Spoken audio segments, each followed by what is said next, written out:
বৌমা কি করছে দেখি। বৌমা তো খাবার বানাচ্ছিল, খাবারটা বানানো হয়েছে নাকি দেখি। এই মা, কি অবস্থা গ্যাসের!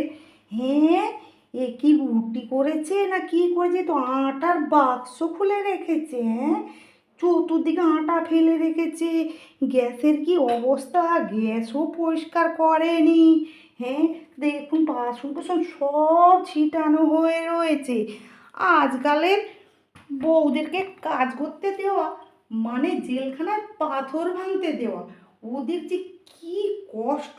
আর আজকালের বউদেরকে কাজ করে না মানে নিজের মাথায় বাজ পড়া।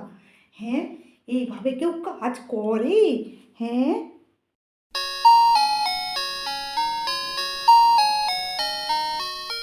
দেখি তো বৌমা কোথায় গেল। বৌমা, ও বৌমা, তুমি ওসব রান্না করে এখানে সাজ করতে বসেছো? হ্যাঁ, এখন এটা কি সাজবার টাইম? হ্যাঁ,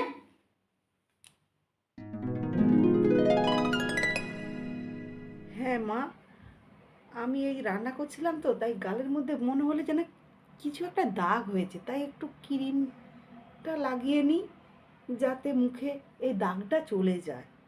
হ্যাঁ,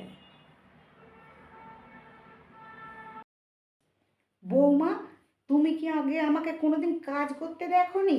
হ্যাঁ, দেখেছো তো আমি রান্না করে বাসন ধুয়ে গ্যাস পরিপাটি করে মুছে রেখে দিই।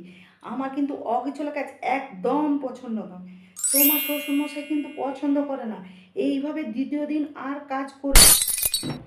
শুনুন মা, আমি যতটা পেরেছি ততটা করেছি। আমার যেমন ক্ষমতা আমি সেইভাবেই রান্না করেছি। এবার যদি আপনার পছন্দ না হয় আপনারা কাজের লোক রেখে দেবেন, আমাকে অর্ডার দিতে আসবেন না। আমি কিন্তু একদম এইভাবে কাজ করতে পারবো না। তাতে আপনার পছন্দ হোক বা নাই হোক, কারণ আমারও তো কিছু সময় আছে একটু আনন্দ করা, ফুর্তি করা। আমি